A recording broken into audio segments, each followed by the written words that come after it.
Its eyes weren't looking at the camera. They were looking at something beside the camera. Something the camera couldn't record.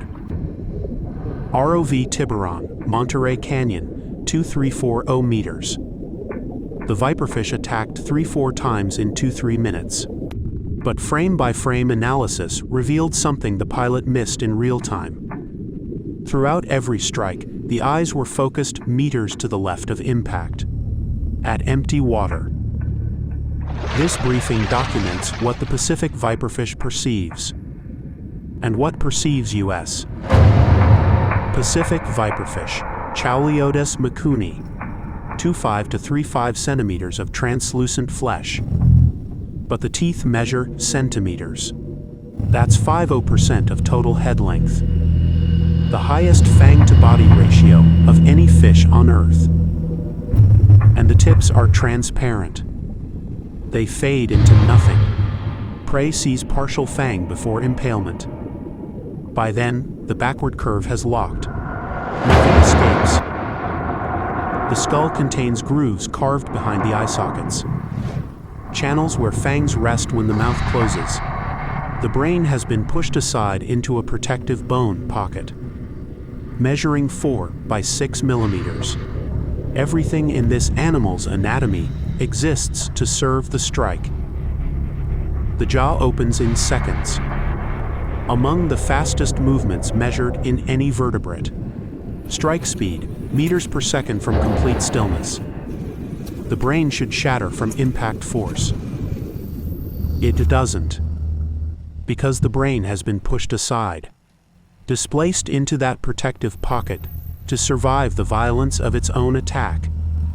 The first cervical vertebra acts as shock absorber, prevents skull fracture during impact. Every structural modification serves a single purpose: pierce lock hold. They hang motionless in the water column for 4 to 6 hours. Vertical, mouth pointed upward. The dorsal filament extends above the body.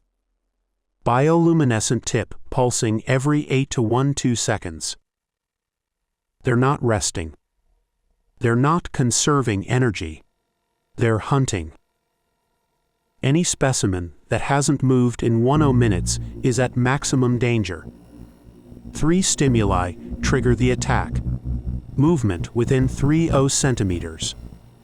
Electrical field detection. OR light reflection. Once triggered, the neural pathway bypasses decision-making. The strike cannot be aborted. Your heartbeat is enough. Your equipment hum is enough. You cannot become invisible to them. The mesopelagic zone. 200 to 1000 meters. 1% of surface light remains. The twilight zone. Below that, the bathopelagic. Absolute darkness. Temperature, degrees Celsius. Pressure at 3000 meters, 300 atmospheres. 4410 psi crushing every surface.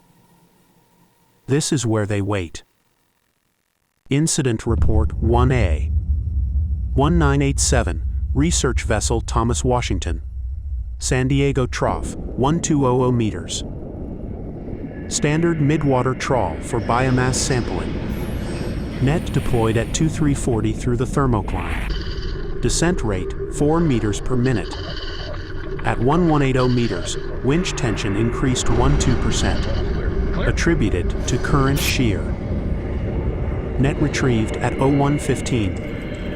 Inside, 847 Pacific viperfish. Largest single species catch in expedition history. Average specimen size, 2.9 centimeters. 2-3 individuals exceeded 3.5 centimeters. 1 measured centimeters with teeth at centimeters. All 847 specimens pointed the same direction. Heads toward starboard, 23-degree angle. Quote from chief scientist, like they were trying to reach something. 156 specimens showed fresh tooth damage, broken within hours of capture. They had been attacking each other in the net, or attacking something that was never found. The net showed 3-4 puncture holes in 4mm mesh, each hole ringed with viperfish teeth. Something had been torn through. Post-cruise analysis revealed the truly disturbing detail. Acoustic data showed a 3/8 Hz signal emanating from that location for 6 hours before the trawl arrived. That frequency matches viperfish swim bladder resonance exactly. They weren't caught. They were gathered there. By what? The data doesn't indicate. Here's what makes the Pacific viperfish different from every deep-sea predator we've documented. Their retinas contain 4 distinct opsin proteins. Humans have 3. Each opsin processes a different dimension of polarized light, information that doesn't exist in human visual reality. When researchers modeled what viperfish vision might perceive, the mathematics broke down. They see interference patterns, quantum light states, visual information with no analog in human experience. Incident Report 2A 2003 ROV Tiburon MBARI Deep Survey 2340 meters, Monterey Canyon. Mission Objective: Geological sampling. At 1423, pilot noticed single viperfish at edge of light cone, 8 meters out. Standard behavior. Specimen remained stationary for 1 minutes. At 1434, ROV rotated 15 degrees. The instant light swept across the specimen it struck. Impact against port camera housing. Retreated 4 meters. Struck again. And again. Over 2-3 minutes, 3-4 attacks. Teeth marks accumulated on polycarbonate dome to millimeter depth. Then at 1457 it stopped. Drifted downward. No signs of exhaustion. It simply stopped. Pilot transcript: it's like something told it to stop, like it got called back. But the disturbing detail came from frame-by-frame analysis. Throughout 3-4 attacks, the eyes were focused meters to the left of the camera, at empty water, where nothing was visible. ROV lights had been flickering at hertz due to power fluctuation. The frequency falls within viperfish attack trigger range. But the eyes weren't tracking the light source. They were tracking something beside the light source. This changes everything we assumed. When a viperfish attacks an ROV camera, it may not be attacking the camera. It may be attacking what it sees overlapping with the camera. Something in those 1-4 dimensions of light information we can't perceive, can't record, can't comprehend. They're not attacking technology. They're attacking something our technology reveals, or summons, or resembles. Incident Report 3A 2016 DSV Shinkai 6500 JAMSTEC Expedition 4890 meters Izu Ogasawara Trench. Deepest manned observation of Pacific viperfish. At 0947, external lights detected movement. 1 viperfish at 6 meters. Then a second. Then a third. Over 1-4 minutes, 6-7 individuals entered observation range, forming a geometric pattern. Specimens maintained meter spacing in a hexagonal grid. The grid extended beyond light range. Hydrophone detected additional individuals. Estimated total, 200 viperfish. At a depth that exceeds their known range by 890 meters. At a pressure that should crush their swim bladders. They shouldn't be able to survive here. Pilot Koji Harada reported the grid was pulsing. all specimens drifting meters toward the submersible, then meters back. Synchronized waves. Interval 8 seconds. Matching the dorsal lure flash rate exactly. Every individual pulsing in perfect synchronization, like breathing, like a single organism. At 10:23, Harada activated the manipulator arm. Motion broke synchronization. All 6-7 specimens oriented toward the submersible simultaneously. Fangs extended. Eyes tracked arm movement. Harada froze. 9-4 seconds of stillness.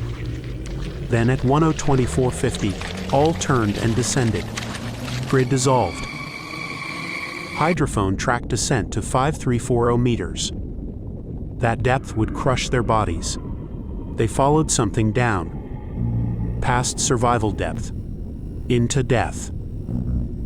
Post-dive analysis revealed the pulsing wasn't random drift. Mathematical modeling showed the grid was contracting. At the rate observed, all specimens would have converged on Shinkai's position in 2-3 minutes. The arm didn't scare them off. It disrupted their approach timing. They chose to abort rather than attack without coordination. Specimens found at 5200 meters show cellular damage suggesting they chose to descend too far. They follow descending objects past their survival depth. Removal of stimulus doesn't end pursuit. They will follow you down until their bodies fail. The question isn't why they attack. The question is, what are they willing to die fighting? Incident Report 4A. 2022, Cabled Observatory Node B. Ocean Networks Canada, 2660 meters, Barkley Canyon. March 15, camera detected single viperfish at 0814. Specimen hovered meters from lens for 6 hours 23 minutes. Dorsal lure extended, but not illuminated. At 1437, observatory lights underwent scheduled diagnostic cycle. 1-2 preset patterns. Viperfish struck at pattern 7. Strobing at Hertz. March 17, same specimen returned. Identified by distinctive broken third fang. Waited 4 hours. Struck at pattern 7. March 19, same specimen. March 22. March 26. Over 4-7 days, this individual returned 1-4 times. Always waited for diagnostic. Always attacked pattern 7 specifically. On April 29, engineers altered the diagnostic sequence. Removed pattern 7. Viperfish arrived at 0823. Waited 19 hours. When the modified diagnostic ran, the specimen did not attack.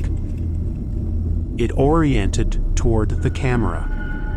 Remained motionless for 340 seconds. Then turned and swam into darkness. It has not returned. 1400 hours of footage since. No viperfish within 50 meters of Node B. Pattern 7 was a specific strobe sequence designed by engineers in 2019. It has never existed in nature. The viperfish didn't learn to attack light. It learned to attack a specific artificial pattern. And when that pattern was removed, it recognized the change. Recognized it was being tested. And left. If they perceive 1-4 dimensions and we perceive 3, what exists in the 1-1 dimensions we're blind to? When they attack empty water beside our equipment, what are they actually striking? The suicidal persistence becomes logical under this framework. If viperfish perceive threats in dimensions we can't see, their attacks aren't irrational. They're defensive. They're not mindlessly striking metal. They're fighting something. Something that appears when we turn on our lights. Something that exists in the overlap, between their 1-4-dimensional vision and our 3-dimensional intrusion. Every time we descend with lights blazing, are we illuminating the deep? Or are we casting shadows in dimensions we can't perceive? Shadows that take shapes. Shapes that move. Shapes that the viperfish have been fighting for 40 million years.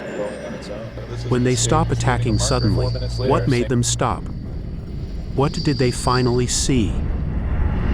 We keep asking, why do they attack their own reflection?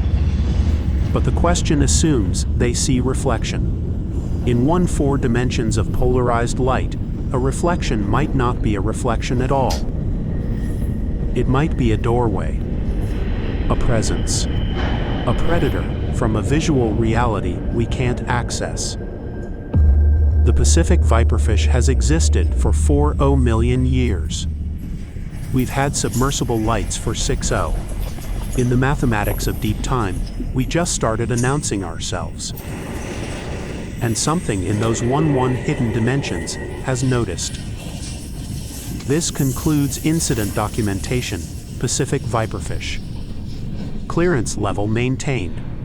Additional briefings document other species with anomalous perception capabilities.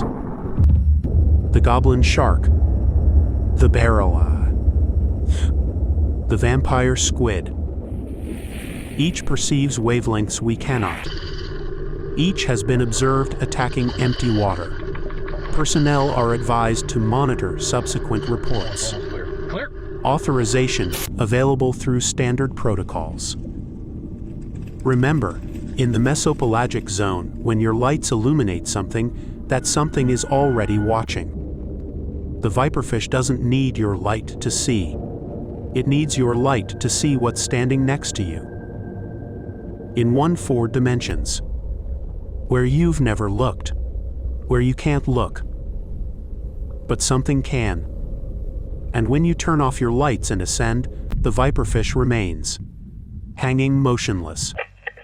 Eyes focused on the space you occupied, watching whatever you left behind.